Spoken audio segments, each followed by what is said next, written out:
Thank you for joining Wars of the Roses. And this is Speculative Freemasonry, from the Encyclopedia of Freemasonry by Albert G. Mackey. Speculative Freemasonry.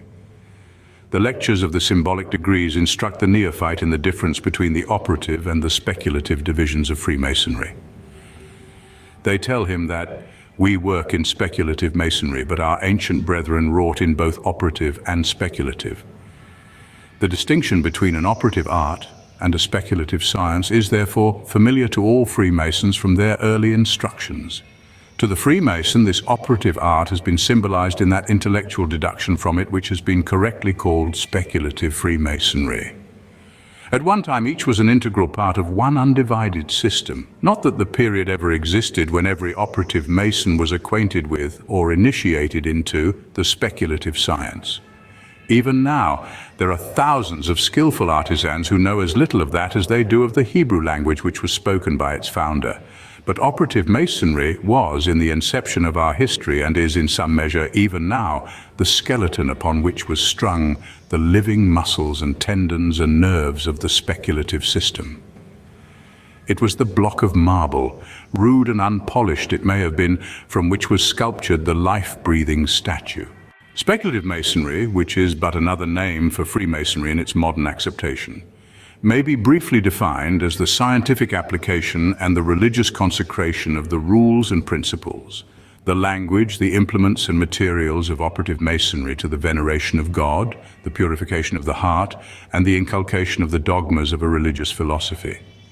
Speculative masonry or Freemasonry is then a system of ethics, and must therefore, like all other ethical systems, have its distinctive doctrines. These may be divided into three classes, namely the moral, the religious, and the philosophical. 1. The moral doctrines. These are dependent on and spring out of its character as a social institution. Hence, among its numerous definitions, is one that declares it to be a science of morality, and morality is said to be symbolically one of the precious jewels of a master mason. Freemasonry is, in its most patent and prominent sense, that which most readily and forcibly attracts the attention of the uninitiated.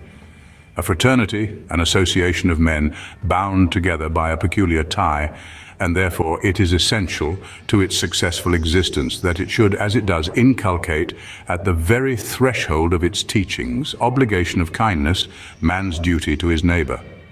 There are three great duties, says the charge given to an entered apprentice, which as a Mason you are charged to inculcate, to God, your neighbor, and yourself.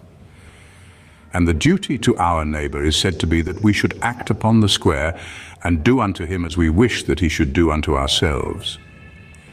The object then of Freemasonry in this moral point of view is to carry out to their fullest practical extent those lessons of mutual love and mutual aid that are essential to the very idea of a brotherhood. There is a socialism in Freemasonry from which spring all Masonic virtues. Not that modern socialism exhibited in a community of goods which, although it may have been practiced by the primitive Christians, is found to be uncongenial with the independent spirit of the present age, but a community of sentiment, of principle, of design, which gives to Freemasonry all its social and hence its moral character. As the old song tells us, that virtue had not left mankind, her social maxims prove, for stamped upon the Mason's mind are unity and love. Thus, the moral design of Freemasonry, based upon its social character, is to make men better to each other, to cultivate brotherly love, and to inculcate the practice of all those virtues which are essential to the perpetuation of a brotherhood.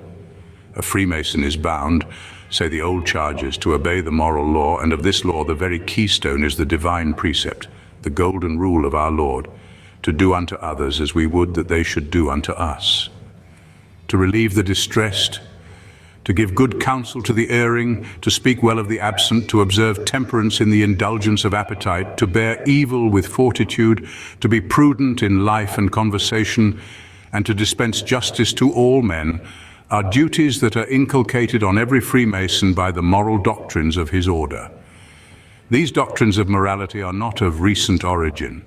They are taught in all the old constitutions of the craft, as the parchment records of the 15th, 16th, and 17th centuries show, even when the institution was operative in its organization, and long before the speculative element was made its predominating characteristic.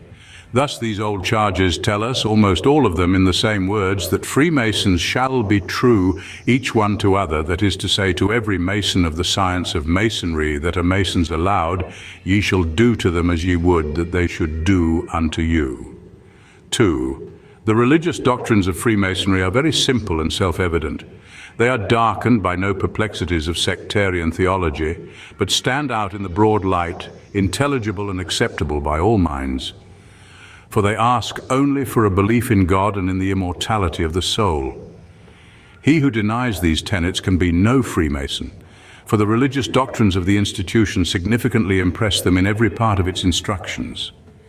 The neophyte no sooner crosses the threshold of the lodge, but he is called upon to recognize as his first duty an entire trust in the superintending care and love of the Supreme Being, and the series of initiations into symbolic Freemasonry terminate by revealing the awful symbol of a life after death and an entrance upon immortality.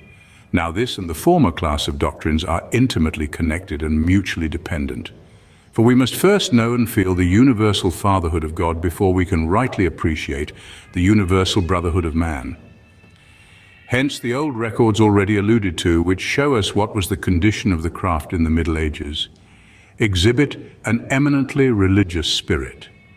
These ancient constitutions always begin with a pious invocation to the Trinity, and sometimes to the saints, and they tell us that the first charge is that a Mason shall be true to God and Holy Church, and use no error nor heresy.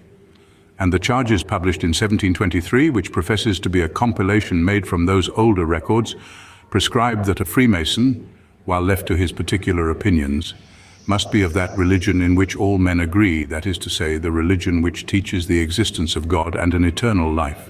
3. The philosophical doctrines of Freemasonry are scarcely less important, although they are less generally understood than either of the preceding classes. The object of these philosophical doctrines is very different from that of either the moral or the religious. For the moral and religious doctrines of the order are intended to make men virtuous, while its philosophical doctrines are designed to make them zealous Freemasons. He who knows nothing of the philosophy of Freemasonry will be apt to become in time lukewarm and indifferent.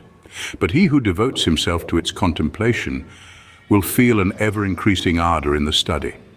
Now, these philosophical doctrines are developed in that symbolism which is the especial characteristic of Masonic teaching, and relate altogether to the lost and recovered word, the search after divine truth, the manner and time of its discovery, and the reward that awaits the faithful and successful searcher.